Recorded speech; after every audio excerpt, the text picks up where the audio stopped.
நல்ல பசி எடுக்கும், நல்லா சாப்பிடுவாங்க, ஆனால் வெயிட் ஒல்லியாயிட்டே போவாங்க. அப்போ இந்த ரெண்டு காம்ப்ளிகேஷன்ஸ் இருக்கா அப்படின்னு நம்ம முதல்ல பார்க்கணும். ஒரு நாளைக்கு ஒருத்தவங்க 30 years பிளஸ் வருது அப்படின்னா 4 டீஸ்பூன் எண்ணெய் எடுக்க சொல்லுவோம். அந்த 4 டீஸ்பூன் எண்ணெயில 2 டீஸ்பூன் நெய், 2 டீஸ்பூன் எண்ணெய் தாராளமாக எடுத்துக்கலாம். அதே மாதிரி பாருங்க, மதியானம் கம்பல்சரி நான்வெஜ் சாப்பிட்றவங்களா இருந்தா 2 முட்டை எடுத்துக்கலாம், ஆட்டுக்கறி எதுனாலும் எடுத்துக்கலாம். ஓகேங்களா, இது எடுக்கணும். ஆட்டுக்கறியான ஹார்ட் அட்டாக் வரும் அப்படின்ற மாதிரி நிறைய. சரி, இல்ல சார், எல்லாமே நோயினா என்னதான் சாப்பிட முடியும் இல்லைங்களா? ஒரு ஏஜுக்கு மேல நம்ம அவாய்ட் பண்ணலாம் சார்.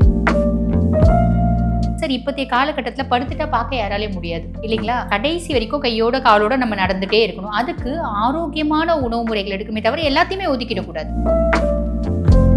ஒரு 50+ அப்படின்னா அவங்க இன்னும் கொஞ்சம் ரெஸ்ட்ரிக்ஷன்ஸ் இருக்கலாம், இன்னும் கொஞ்சம் உணவு முறைகள்ல மாற்றங்கள் அதெல்லாம் ஏற்படுத்தலாம். இவங்களுக்கு யங் ஏஜ் இல்ல 40 எந்த விதமான ஆரோக்கிய குறைபாடுகளும் இல்லை அப்படின்னா தாராளமா வாரத்துல ஒரு நாள் நான்வெஜ் எடுத்துக்கலாம் சார்.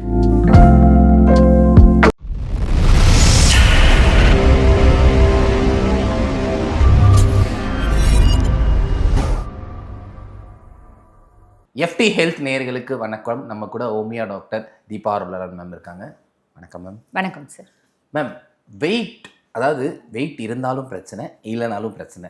நிறைய பேருக்கு ஜெனட்டிக்காக அவங்க ரொம்ப ஒல்லியாக இருப்பாங்க. ஆனால் எதையாவது சாப்பிட்டு நான் பாடி பில்ட் பண்ணுறேன், இல்லை நான் வெயிட் ஏற்ற போகிறேன் அப்படின்னு சொல்லிட்டு நிறைய அது ராங்காக போய் அவங்களோட உயிருக்கு ஆபத்தாகிற விஷயங்கள்லாம் நம்ம பார்க்குறோம். வெயிட் ஏறுறதுக்கு என்னென்ன மாதிரி விஷயங்கள், அதாவது ஒரு நேச்சுரலாக என்னென்ன விஷயங்கள் பண்ணால் நல்லாயிருக்கும் மேம்? நீங்கள் சொன்னது கரெக்ட் தான் சார். ஆக்சுவலி நல்ல வெயிட் இருக்கவங்க டாக்டர் கிட்ட வருவாங்க. எதுக்கு அப்படின்னா வெயிட்டை குறைக்கணும் அப்படின்னு. 100ல் பார்த்தீங்கன்னா ஏறக்குறைய 90 பேர் என்ன சாப்பிட்டாலும் வெயிட் ஏறிடுறவங்க தான். 10 பேர் தான் பாருங்க என்ன சாப்பிட்டாலும் வெயிட் ஏற மாட்டாங்க. அந்த மாதிரி பர்சனாலிட்டிஸும் டாக்டர் கிட்ட வரதான் செய்வாங்க. அது எதுக்கு அப்படின்னா நான் வெயிட் ஏறணும் அப்படின்னு வருவாங்க. அந்த மாதிரி பர்சனாலிட்டிஸ்க்கு பார்த்தீங்கன்னா சார், நாங்கள் உணவியல் மாற்றங்கள் அப்படின்றது நிறைய பார்ப்போம். ஃபஸ்ட்டு பாருங்கள், அவங்களுக்கு உடம்பு ரீதியாக ஏதாவது பிரச்சனை இருக்கா அப்படின்னு பார்ப்போம். இந்த டயபெட்டிஸ் மெலிட்டஸ், இந்த ஹைப்பர் தைராய்டிசம் அப்படின்னு சொல்லுவாங்க சார், தைரோடாக்சிகோசிஸ் அப்படிம்பாங்க. முதல்ல தைராய்டு ப்ரொஃபைல் ஒன்று பார்ப்போம். இவங்களுக்கு ஹைப்பர் தைராய்டிசம் இருக்கா, தைரோடாக்சிகோசிஸ் இருக்கா, சக்கரை இருக்கா அப்படின்னு HbA1cன்ற பரிசோதனை பார்ப்போம் சார். இது ரெண்டும் பார்த்து ரெண்டுத்துலேயுமே பார்த்தீங்கன்னா good appetite, loss of weight, நல்ல பசி எடுக்கும், நல்லா சாப்பிடுவாங்க, ஆனால் வெயிட் ஒல்லியாயிட்டே போவாங்க. அப்போ இந்த ரெண்டு காம்ப்ளிகேஷன்ஸ் இருக்கா அப்படின்னு நம்ம முதல்ல பார்க்கணும். பார்த்துட்டு அது ரெண்டுமே இல்லை, அசிமுலேஷன் டிஃபெக்ட் ஏதாவது இருக்கா, அதாவது குடல் உறிஞ்சும் தன்மை அப்படின்றது கம்மி இருக்கா அப்படின்னு பார்ப்போம். அதுவும் இல்லை, ஒன்றும் பிரச்சனை இல்லை. டைரெக்டாக நம்ம டயட் சொல்ல ஆரம்பிச்சிடலாம். ஹோமியோபதி மெடிகேஷன்ஸ் எத்தனையோ இருக்குது, பட் பியாண்ட் தட் இது வீட்டில் இருந்தே மக்கள் செய்கிற மாதிரி தான் நம்ம டயட் சொல்ல போகிறோம். அப்போ டயட் என்ன அப்படின்னா, இந்த சாகோ அப்படின்னு சொல்லுவாங்க பார்த்தீங்களா சார், ஜவ்வரிசி ஒன்றும் இல்லை சார். இப்போ நம்ம நார்த்லலாம் போனீங்களான்னா இந்த தசரா இருக்கு பார்த்தீங்களா, அந்த தசரா போது பார்த்தீங்கன்னா நவராத்திரி, அந்த வேர்டு தான் வராமல் தடுமாறுனா, அந்த நவராத்திரி போது பார்த்தீங்கன்னா அந்த 9 நாளும் அந்த வடநாட்டில் பார்த்தீங்கன்னா நார்த் இந்தியாவில் அதை ரொம்ப விமர்சையாக கொண்டாடுவாங்க. அப்போ அவங்க காலையில் சாப்பிட்டுட்டு நைட் வரைக்கும் அவங்க ஃபாஸ்டிங்கில் இருப்பாங்க. நைட்டு அம்பிகையை வழிபாடு பண்ணிட்டு தான் சாப்பாடு சாப்பிடுவாங்க. அப்போ வாட் தே வில் டூனா, அவங்க இந்த ஜவ்வரிசி வச்சு கீர் அப்படின்னு ஒன்று செய்வாங்க. அது என்னென்னா உப்பு போடாமல் சாப்பிடணும் இல்லைங்களா? அப்போ ஜவ்வரிசி வச்சு கீர் ஒரு பாயசம் மாதிரி செஞ்சு சாப்பிடுவாங்க. நைட்டு வரைக்கும் அது ஃபுல்லாக இருக்கும் வயிறு. அதை எடுத்துக்கலாம். இப்போ நம்ம என்ன பண்ணணும் அப்படின்னா, அப்போ இதை பதிவை பார்க்கும்போது ஐயோ நாங்கள் காலையில் ஜவ்வரிசி வச்சு சாப்பிட்டா நைட் வரைக்கும் சாப்பிட மாட்டோமா அப்படின்னு நம்ம மக்கள் கேட்பாங்க.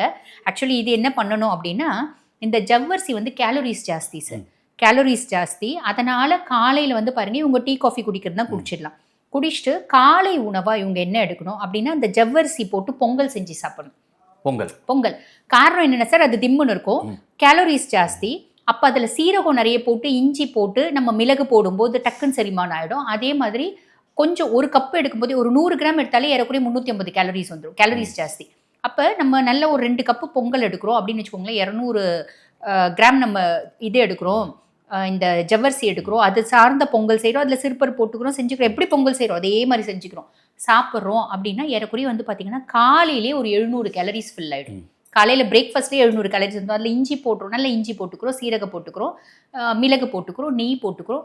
ஸோ நல்ல ஃபில்லிங்காகவும் இருக்கும், at the same time calories அதிகமாகவும் இருக்கும். அப்போ மார்னிங் பிரேக்ஃபாஸ்ட் இவங்க இதை எடுத்துக்கலாம். மதியானம் பார்த்தீங்கன்னா சாதம் எடுக்கிறாங்க அப்படின்னா, சாதம் கம்பல்சரி நெய் போட்டு எடுத்துக்கணும். நெய் பொதுவாக வெயிட் ஏறும் அப்படின்ற மாதிரி சொல்லுவாங்க. இவங்க வெயிட் ஏறணும் தானே? இவங்க வெயிட் ஏறணும் தான். நீங்கள் கேள்வி கேட்டது மறந்துட்டீங்கன்னு நினைக்கிறேன். இவங்க பார்த்தீங்கன்னா வெயிட் ஏறணும் தானே இவங்க வந்து ஆனா டார்கெட் அது பண்ணுறாங்க. வந்து ஒரு மாதிரி பேட் வெயிட், ஒரு பேட் ஃபேட் ஏத்தும்னு சொல்லுவாங்க. அப்படிலாம் இல்லை சார். ஆக்சுவலி வந்து பார்த்தீங்கன்னா ஒரு நாளைக்கு ஒருத்தவங்க ஒரு 30 இயர்ஸ் ப்ளஸ் வருது அப்படின்னா 4 டீஸ்பூன் எண்ணெய் எடுக்க சொல்லுவோம். அந்த 4 டீஸ்பூன் எண்ணெயில் 2 டீஸ்பூன் நெய், 2 டீஸ்பூன் எண்ணெய் தாராளமாக எடுத்துக்கலாம். இல்லை 4 டீஸ்பூனும் நெய் எடுத்துக்கலாம். இந்த தேசி கீ அப்படிம்பாங்க, நல்ல பசு நெய். நாங்கள் எங்கெங்கே போட்டோம் பசு நெய்க்கு அப்படின்னா சாதா நெய்யை கூட நம்ம எடுத்துக்கலாம். அந்த நெய்க்கு வந்து பாருங்கள் ஜாயிண்ட் எல்லாம் லூப்ரிகேட் பண்ணக்கூடிய தன்மை உண்டு, ஸ்கின்னை வந்து நல்ல க்ளோ கொடுக்கக்கூடிய தன்மை உண்டு. இப்படி நிறைய விஷயம் இருக்குது தான் செய்யுது. அதுக்கு தானே சார் நிறைய எங்கல்ஸ் வந்து காலையில் எழுந்திரிச்ச உடனே 3 டீஸ்பூன் நெய் கொடுக்கறது, சுடு தண்ணி குடிக்கிறது, இப்படிலாம் நிறைய செஞ்சுட்டு இருந்தாங்க இல்லைங்களா? ஆக்சுவலி அப்படி எடுக்க வேண்டாம், நம்ம ஃபுட்டில் வந்து நெய் சேர்த்துக்கலாம். அது வந்து நீங்கள் எவ்வளோ எடுத்துக்கிறீங்க, ஒரு நாளைக்கு 30 வயசுக்கு மேலே ஆச்சா 4-5 ஸ்பூன் நம்மளுக்கு போதுமானது.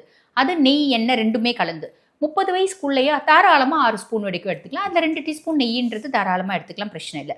அப்போ இவங்க என்ன பண்ணணும் அப்படின்னா நம்மளோட பழைய கலாச்சாரத்தை ஃபாலோ பண்ணணும். அது என்ன அப்படின்னா, நாங்களாம் சின்ன பிள்ளையா இருக்கும்போது எங்கள் பாட்டிலாம் சாப்பாடு போடும்போது ஃபஸ்ட்டு சாதம் போட்டு கொஞ்சம் பருப்பு போடுவாங்க. ஒன்று பருப்பு சாம்பாருக்கு வேக வைக்கும் போதே கொஞ்சம் பருப்பு எடுத்து பூண்டு நசுக்கி போட்டு உப்பு போட்டு வைப்பாங்க. நெய் போட்டு அந்த பருப்பு சாதம் சாப்பிட்டுட்டு தான் சாம்பார் ரசம் தயிர் சாப்பிடணும். அதுக்கும் மேலே ஒரு நாள் பருப்பு சாதம் அந்த பருப்பு போடுவாங்க. ஒரு நாள் வந்து பார்த்தீங்கன்னா பருப்பு பொடி, இப்பயும் நிறைய ஹோட்டலில் வைக்கிறாங்க இல்லைங்களா, பருப்பு பொடி நெய். இதுக்கு மேலே அங்காய பொடின்னு ஒன்று இருக்குது, அந்த சுண்டைக்கால பொடி. இந்த மாதிரி நிறைய விஷயங்கள், பிரண்டை பொடி, இதெல்லாம் செஞ்சாங்க. எதுக்குன்னா இதெல்லாம் அத்துணையும் ஆரோக்கியம் சார்ந்த விஷயங்களாக இருந்துச்சு. இப்போ அதெல்லாம் பண்ணுறதுக்கு நம்மளுக்கு நேரம் இல்லை. பட் பியாண்ட் தட் சில ஹோட்டலில் வந்து பார்த்தீங்கன்னா அந்த பருப்பு பொடி அப்படின்ற ஒரு கஷ்டம் இருக்குது. அந்த மாதிரி இவங்க என்ன பண்ணணும், ஒன்று பருப்பு பொடி இல்லை பருப்பு போட்டு நெய் போட்டு சாப்பிட்டுட்டு சாம்பார் ரசம் தயிர் எதுனாலும் சாப்பிடலாம், 3மே சாப்பிடலாம். அதே மாதிரி பாருங்கள், மதியானம் கம்பல்சரி நான்வெஜ் சாப்பிட்றவங்களா இருந்தால் 2 முட்டை எடுத்துக்கலாம். நான்வெஜ் சாப்பிட்றவங்க முட்டை, ஆட்டுக்கறி எதுனாலும் எடுத்துக்கலாம். ஓகேங்களா? இது எடுக்கணும், நல்ல ப்ரோட்டீன், ஹை கிளாஸ் ப்ரோட்டீனும் கிடைக்கும். ஆட்டுக்கறி ஆனால் ஹார்ட் அட்டாக் வரும் அப்படின்ற மாதிரிலாம் நிறைய சார் எல்லாமே வந்து சொல்கிறாங்களே. இல்லை சார், எல்லாமே நோயினா என்னதான் சாப்பிட முடியும் இல்லைங்களா? ஒரு ஏஜுக்கு மேலே நம்ம வந்து அவாய்ட் பண்ணலாம் சார். ஒரு ஏஜ் இப்போ வந்து பாருங்க சார், ஹார்ட் அட்டாக் பற்றி யோசிக்கணும் அப்படின்னா 50 வயசுல யோசிக்கலாம். ஏன் 25 வயசுல யோசிப்பானே? யோசிக்க வேண்டியது இல்லையே. எல்லாமே நம்ம பார்த்து சாப்பிட்டாலும் நம்ம மண்ணுக்குள்ளே போக தான் போகிறோம் இல்லைங்களா? என்ன அதிகப்படியான நோய் இல்லாமல் நம்மளால மெயின்டைன் பண்ண முடியும் சார். இப்போதைய காலகட்டத்தில் படுத்துட்டா பார்க்க யாராலையும் முடியாது இல்லைங்களா? கடைசி வரைக்கும் கையோட காலோட நம்ம நடந்துகிட்டே இருக்கணும். அதுக்கு ஆரோக்கியமான உணவு முறைகள் எடுக்குமே தவிர எல்லாத்தையுமே ஒதுக்கிடக்கூடாது இல்லைங்களா? அப்போ ஒரு 50+ அப்படின்னா அவங்க வந்து இன்னும் கொஞ்சம் ரெஸ்ட்ரிக்ஷன்ஸ் இருக்கலாம், இன்னும் கொஞ்சம் உணவு முறைகளில் மாற்றங்கள் அதெல்லாம் ஏற்படுத்தலாம். இவங்களுக்கு வந்து யங் ஏஜ் இல்லை 40, எந்த விதமான ஆரோக்கிய குறைபாடுகளும் இல்லை அப்படின்னா தாராளமாக வாரத்தில் 1 நாள் நான்வெஜ் எடுத்துக்கலாம் சார். வாரத்தில் 2 நாள் கூட எடுத்துக்கலாம், தப்பு இல்லை சரிங்களா? அப்போ எண்ணெய் நிறைய ஊற்றி சமைக்கக்கூடாது, அது ஒன்று பார்த்துக்கணும். அந்த எண்ணெய் அளவு நான் சொன்னேன் இல்லைங்களா, அது மெயின்டைன் பண்ணிக்கணும். ஸோ மத்தியானம் அதை எடுத்துக்கலாம். நைட் வந்து அவங்க என்ன டிஃபன் எடுக்கிறாங்களோ அதை எடுத்துக்கலாம். நடுவில் 11 மணிக்கு ஒரு டைம், 3 மணிக்கு ஒரு டைம் மத்தியானம் சாப்பாடோட கண்டிப்பாக ரசம் எடுத்துக்கணும். 11 மணிக்கு ஒரு டைம், 3 மணிக்கு ஒரு டைம் ஏதாவது குட்டி ஸ்நாக்ஸ் அப்படின்றது எடுக்கணும். அந்த குட்டி ஸ்நாக்ஸ் என்ன எடுக்கலாம் அப்படின்னா, ஒரு மில்க் ஷேக் எடுத்துக்கலாம். மில்க் ஷேக் அந்த மில்க் ஷேக் என்ன அப்படின்னா, அது ஒரு ஸ்மூத்தி மாதிரியும் எடுத்துக்கலாம், மில்க் ஷேக் மாதிரியும் எடுத்துக்கலாம். அது என்ன அப்படின்னா, 2 வால்நட்டு, 2 பேரிச்சம்பழம், ஒரு 20 காஞ்ச திராட்சை, 6 பாதாம் பருப்பு, 1 டீஸ்பூன் வந்து பார்த்திங்கன்னா சியா சீட்ஸ், இதெல்லாம் ஊற வச்சு காலையிலே ஊற வச்சு அதில் ஒரு கிளாஸ் பால் போட்டு அது ஒரு மில்க் ஷேக் பண்ணி குடிச்சிக்கலாம். சூப்பராக வெயிட் ஏறும் சார். இதை வந்து பாருங்கள், ஒன்றும் இல்லை, ஒரு 90 நாள் தொடர்ந்து செய்யும் போது அவங்க பார்த்தீங்கன்னா அவங்க ஏறக்குறைய வந்து பார்த்திங்கன்னா ஒரு மாதத்துக்கு 2 கிலோ ஆவரேஜாக ரொம்ப சாலிடாக ஏறிடுவாங்க. 2 கிலோன்றது கம்மி. ஆனால் காம்ப்ளிகேஷன் இல்லாமல் இருக்கணும், அசிமுலேஷன் டிஃபெக்ட் இல்லாமல் இருக்கணும், ஹைப்பர் தைராய்டிசம் இல்லாமல் இருக்கணும், அதே மாதிரி டயபெட்டிக் இல்லாமல் இருக்கணும்.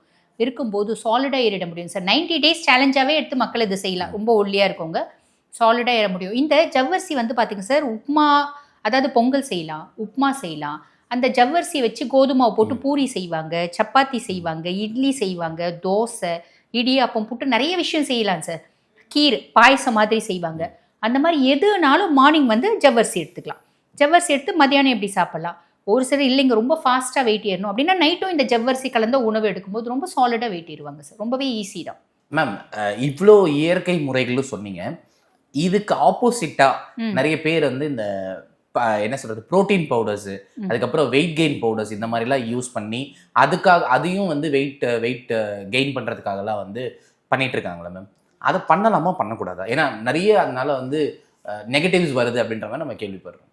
இல்லை சார், ஆக்சுவலி பண்ணலாம். That should be limit. இது வந்து பாருங்க, இப்போ இந்த ஜிம் போகிறவங்களா அங்கே கோச் இருப்பாங்க, அந்த கோச் வந்து இவ்வளோ ப்ரோட்டீன் எடுக்கணும் அப்படின்றத ஒரு ஃபோக்கஸ் பண்ணுவார். இவங்களா கேர்ள்ஸு பாய்ஸ் இவங்களா எடுக்கும்போது என்ன ஆகும் அப்படின்னா, அதிகப்படியான ப்ரோட்டீன். இப்போ வந்து ஒரு சில காம்ப்ளிகேஷன்ஸ் இருக்குது sir. Only protein diet, only fat diet, no carb diet அப்படிலாம் கொண்டு வராங்க பார்த்தீங்களா. இதில் என்ன ஆகும் அப்படின்னு கேட்டிங்கன்னா, அதிகப்படியான புரோட்டீன் வந்து கிட்னிக்கு லோடு. அமைலாய்டோசிஸ் அப்படின்னு சொல்லுவாங்க. அந்த அமைலாய்டோசிஸ் அப்படிங்கிறது வந்து பார்த்தீங்கன்னா அளவுக்கு அதிகமான புரதங்கள் எடுக்கிறதுனால சிறுநீரகங்கள் செயலிழக்க ஆரம்பிக்கிறது. அது ஒரு அமைலாய்டோசிஸ்னு ஒரு கண்டிஷன் வரும். அது கிரியேட் ஆகிடுறதுனால தேவையில்லாத உங்கள் கிட்னிக்கு லோடு கொடுக்குற மாதிரி இருக்கும். லிமிட்டாக எடுக்கும்போது சார் ஒரு வார்த்தை இருக்குது இல்லைங்களா, அளவுக்கு மிஞ்சினால் அமிர்தமும் நஞ்சு அப்படின்றது. புரதங்கள் ரொம்ப நல்லது தான், ஆனால் புரதங்கள் நல்லது அப்படின்னு புரதங்களையே நீ டம்ப் பண்ணும்போது என்ன ஆகும், அதுவே வந்து உங்களுக்கு விஷமாக மாறிடும். ஸோ லிமிட்டாக எடுக்கும்போது அந்த மாதிரி ப்ரோட்டீன் ஷேக்ஸு நிறைய பவுடர்ஸ்லாம் இருக்க தான் செய்யுது. தாராளமாக எடுக்கலாம் சார், தப்பு இல்லை. அந்த grill எல்லாம் சாப்பிட்றாங்களா மேம், இந்த grill இதெல்லாம் சாப்பிட்டா கொஞ்சம் வெயிட் ஏறிடும் அப்படின்னு சொல்லிட்டு அந்த அதுவும் பண்றாங்க. ஸோ அதுவும் வந்து லிமிட், நீங்க சொன்ன மாதிரி வார்த்தை, அந்த வார்த்தை தான். ஆமாம், உண்மைதான் சார். ஆக்சுவலி அந்த கிரில்னா அந்த ஸ்மோக் வச்சு இந்த சிக்கன்லாம் பண்ணுறாங்க அது இல்லைங்களா, அது வந்து கொஞ்சம் டேஞ்சர் தான் சார். ஏன்னா அது வந்து நிறைய எரிக்கப்பட்ட உணவுகள் நிறைய சாப்பிடக்கூடாது. Okay ma'am. அந்த எரிக்கப்பட்ட அந்த ஸ்மோக்குடு என்னென்னோ சொல்கிறாங்க, ஸ்மோக்குடு சிக்கன் ஏதோ சொல்கிறாங்க இல்லைங்களா, நாங்கள் சுத்த செய்வோம் அதனால எனக்கு தெரியாது. ஆக்சுவலி அந்த மாதிரி இருக்கிறது நிறைய புகை மூண்ட உணவு, எரிக்கப்பட்ட உணவு அப்படின்றது வந்து அது கார்சினோஜன் ஆகும் சார். கேன்சருக்கு அது ஒரு மூல காரணியாக இருக்கும்.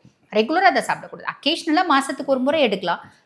ரெகுலராக டம்ப் பண்ணுறது இதில் ரொம்ப நல்லது அப்படின்னு டம்ப் பண்ணால் கண்டிப்பாக அது ப்ராப்ளம் தான் சார். மேம் எப்பயுமே ஒன்று நம்ம நினைப்போம் என்னென்னா, நம்ம சொல்கிற விஷயங்கள் வெளியே நிறைய பேருக்கு போய் ரீச் ஆகணும் அப்படின்னு சொல்லிட்டு. ஆனால் எனக்கு என்னவோ இந்த இன்டர்வியூவை இங்கேயே நிறைய பேருக்கு, இங்கே இருக்கிற ஒரு 2 பேருக்கே கூட அது பயன்படும் அப்படின்ற மாதிரி தோணுச்சு. ஏன்னா நான் வந்து பார்த்துட்டே இருந்தேன், இங்கே 2 பேருக்கு ரியாக்ஷன்ஸ் மாறிட்டே இருந்தது. ஸோ வந்து அவங்களுக்குமே வந்து இதை வந்து ஃபாலோ பண்ணி இந்த 90 days சேலஞ்சை பண்ணுவாங்க அப்படின்னு நாங்கள் நினைக்கிறோம். ஸோ வந்து ரொம்ப நன்றி மேம், நிறைய விஷயங்கள் சொல்லியிருக்கீங்க.